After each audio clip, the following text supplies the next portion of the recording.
Obviously, delighted to sign Ethan Pinnock, I'd imagine, today. Very much so, yeah. He's been on our radar for a while. We've been offered a lot of more experienced defenders, left-sided defenders. But this kid has got real potential. I think he's already ready to play in the team. He's naturally left-footed. He can play in a back four, he can play in a back three. He's 6'2", very quick, can be aggressive, and he's a good footballer, so he fits ideally into what we're trying to do. Yeah, you said you had the option of more sort of experienced players. So what was it about Ethan that sort of stood out and made you want to sign him instead? His athleticism, his pace, and the way we want to play is that we want to be high, nice and high up the pitch, and sometimes that leaves you a little bit vulnerable at the back, and if you've got plenty of pace, you can deal with that. So that was the main attraction, was his pace, and the added attraction was his quality with the ball at his feet. He's very cultured. He's got a really good left foot, and there's not many of those about, and especially at his age of 22. I think it's a brilliant signing for the football club, and it underlines our ambition again that we've gone out and bought him.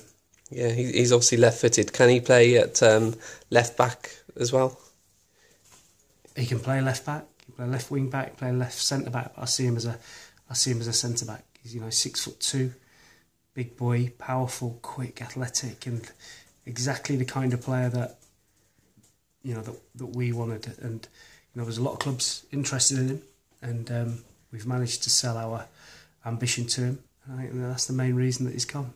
Yeah, and obviously he's come from Dulwich Hamlet in the Ryman League. How did he come onto your radar?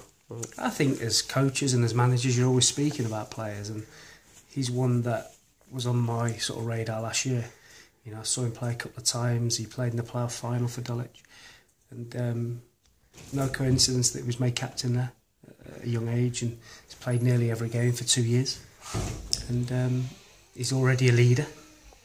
And I'd say I was really impressed with him as a man, as a young man, and as a player. And how will he find the step up, do you think? Well, we'll find out, won't we? I think he's been been doing a degree at university. He's a very clever boy. He's level-headed, very well spoken.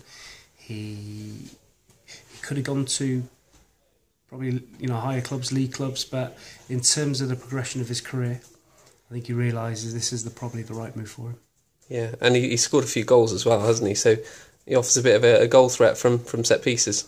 Yeah, it's important that we get goals from all over the pitch, and what I'm trying to do is put a squad together that can score a lot of goals. If we can get some from the back as well, even better.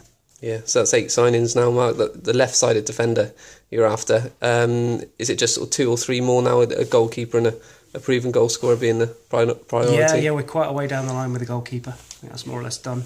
And then, we're trying to sign that. We're very, very close to signing what you would call as a real, maybe statement signing of a centre forward. Yeah, would you be able to give any hints on those, whether they're sort of experienced players? Or? The only hints I can give you is they score goals. Fair enough. And obviously, what's the sort of latest situation with Darren Carter? Is that still a possibility? I think it's a strong possibility that Darren will still be with us next year. I think it's important that we have really good characters in the club, and Darren's certainly one of them. He impressed me when I was here towards the end of the season with his leadership qualities and his professionalism. And the more of those we have, the better, because when you bring in young players in like we have done, his professionalism will rub off on them. So that's pretty close to being I think that will be done, yeah.